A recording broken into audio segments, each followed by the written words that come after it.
சுருக்கமாக முதல்ல என்னுடைய மறுக்க முடியாது என்னுடைய இயக்குனர் முருகதாஸ் அவர்களுக்கு முதல்ல என்னோட நன்றியை தெரிவிச்சுக்கிறேன்.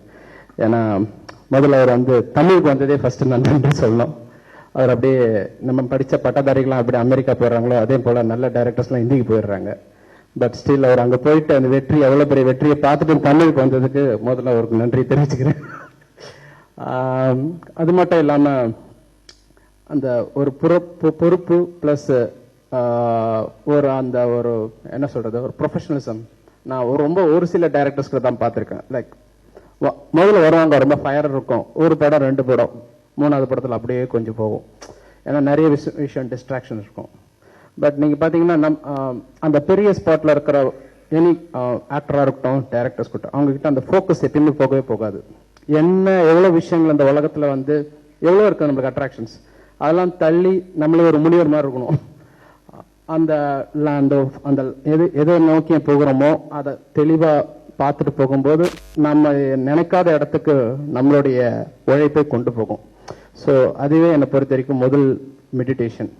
ஸோ அந்த வகையில் முருகதாஸ் அவர்கள் அந்த சார்ந்தவர், அவருக்குள்ள இருந்த அந்த dedication, I am so happy to work with him. So thank you so much. And Suriya, எனக்கு எப்படின்னா சூர்யா அவர்கள் படம்னா இன்னும் 2 பொறுப்பு வந்துடும். எப்படியாவது பாட்டு வந்து என்ன சொல்றது ரொம்ப மாமூல் எதிர்பார்ப்போடு அதிகமாக இருக்குமே. ஏன்னா ஆடியோ ரைட்ஸ் வந்து எல்லாமே பெருசாகிடும். ஸோ அதை முதல்ல ஒன்று உள்ள போட்டுக்கிட்டு அப்புறம் முன்னாடி பண்ண படத்தோடைய சேலையும் சரி அந்த அந்த ஹைட்டையும் சரி சாங்ஸோட வீச்சையும் தாண்டணும். ஸோ என்னுடைய pushing me and raising my envelope அது வந்து சூர்யா, அதுக்காக அவருக்கு நன்றி தெரிவிச்சுக்கணும். ஸோ அந்த அலர்ட் எப்பயுமே அவர் படம் பண்ணும்போது எனக்கு இருந்துகிட்டே இருக்கு. ஸோ அதுதான் நானும் முன்னுக்கு போகிறதுக்கு பெரிய ஒரு காரணமாக இருக்கு. So thank you so much. And Shruti Haasan, நான் முதல்ல அவங்கள வந்து வாரணமாயிரம் ரெக்கார்டிங்கில் தான் பார்த்தேன். அவங்க முன்னாடியும் பார்த்துருக்கேன், பட் சிங்கர் அப்போ தான் பார்த்தேன். அப்போ நான் நினச்சது வந்து உண்மையுமே சொல்ல போனால் இந்தியாவிலே அவங்கள மாதிரி சிங்கர் கிடையாது. She is a versatile, talented girl. Like அவங்களுடைய ரேஞ்ச் வந்து கடவுளுடைய ஆசீர்வாதம் சொல்லலாம்.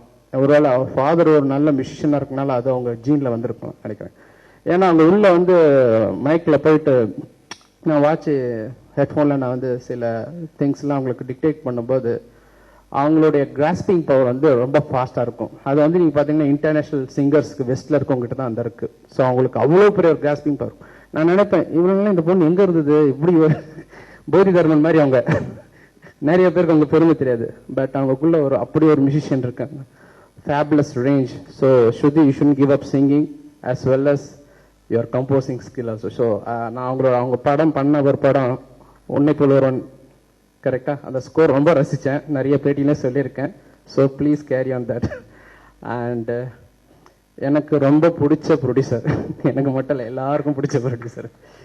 ஸோ கண்டிப்பாக இன்னைக்கு தமிழ் சினிமாவுக்கு மிகப்பெரிய ஒரு பிளெஸிங் வந்து உதயநிதி. நான் அது எங்கே வேணாலும் நான் சொல்லுவேன், எப்படி வேணால் எந்த நேரத்துலையும் சூழ்நிலையும் சொல்லுவேன். ஆஃப்கோர்ஸ் நான் ஃபஸ்ட்டு படம் ஆதரவு பண்ணும்போது பயம் இருந்தது எனக்கு, எப்படி இருக்குமோ இவங்க வேற ஒரு பிளாட்ஃபார்மில் இருக்காங்களேன்னு. பட் நான் அச்சப்பட்டதெல்லாம் தூக்கி உடச்சரிச்சிட்டாரு. அவருடைய அப்ரோச்சும் சரி, அவர் ஒரு படத்துக்கு தன்னுடைய டெக்னீஷியன்ஸ்க்கு மற்றவர்களோட கொடுத்த சப்போர்ட் சரி, மைண்ட் ப்ளோயிங். இந்தியாவிலே நான் இந்த மாதிரி ப்ரொடியூசர் நான் பார்த்ததில்லை. ஸோ அதே போல் அவர் முருகதாஸ் சொன்னார்ல கொஞ்ச நேரத்துக்கு முன்னாடி சொல்லியிருந்தார், அவருக்கு ஒரு பெரிய ஹிட்டு கொடுக்கணும்னு சொல்லிட்டு. அது 100% உண்மை. அவர் எந்த அளவுக்கு அவர் மேலே அன்பு வச்சிருந்தாருன்னு.